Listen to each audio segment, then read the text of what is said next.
तपाईँले देख्नु भएको यो कालो सुन हो। यो कालो सुन भनेको अलैँची हो। अब यो मैले अघि भट्टी त देखाइसकेँ। जुन यो तपाईँले देख्न सक्नुहुन्छ, यो देख्न सक्नु, यो सब्जी अलैँची यो सुकाएको हो। यो अब यसलाई चाहिँ यो सुकाएर चाहिँ यो अलिकति चाम्रो भइसकेपछि यसको मूल्य पर्न जान्छ। अहिले बजार मूल्य रहेको छ यसको 1,20,000 मनको भनेको 40 केजीको 1,20,000 पर्छ। यो एउटा किसानले, एउटा पहाडको किसानले गर्ने, विशेष गरी अहिले ताप्लेजुङमा छु म। ताप्लेजुङमा चाहिँ यो धेरै महत्त्वपूर्ण छ र चाहिँ किसानहरूले पक्कै पनि यो अलैँचीलाई चाहिँ राम्रोसँग चाहिँ प्रबन्धन गऱ्यो भनेदेखि पक्कै पनि हामी विदेश जानु पर्दैन। यहीँ स्वदेशमै हामीले रोजगार गर्न सक्छौँ।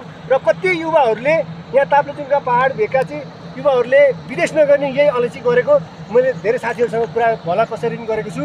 र त्यस सँगसँगै हामी चाहिँ आफ्नै देशमा बसौँ र चाहिँ विदेशमा जानुभन्दा आफ्नै के अरे देशमा चाहिँ नराखौँ र यस्ता सुनहरू चाहिँ उत्पादन गरौँ। र 40 किलोलाई 1,20,000 पर्छ भन्नुहोस्।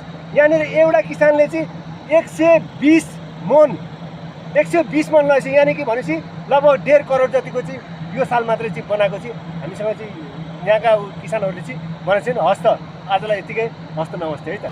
जुन हाम्रो सरले देखाउनु भयो यो इलाइचीको बोट यस्तो हुँदो रहेछ होइन। यो पुरा हाम्रोसित बेसारको बोट जस्तै हुँदो रहेछ।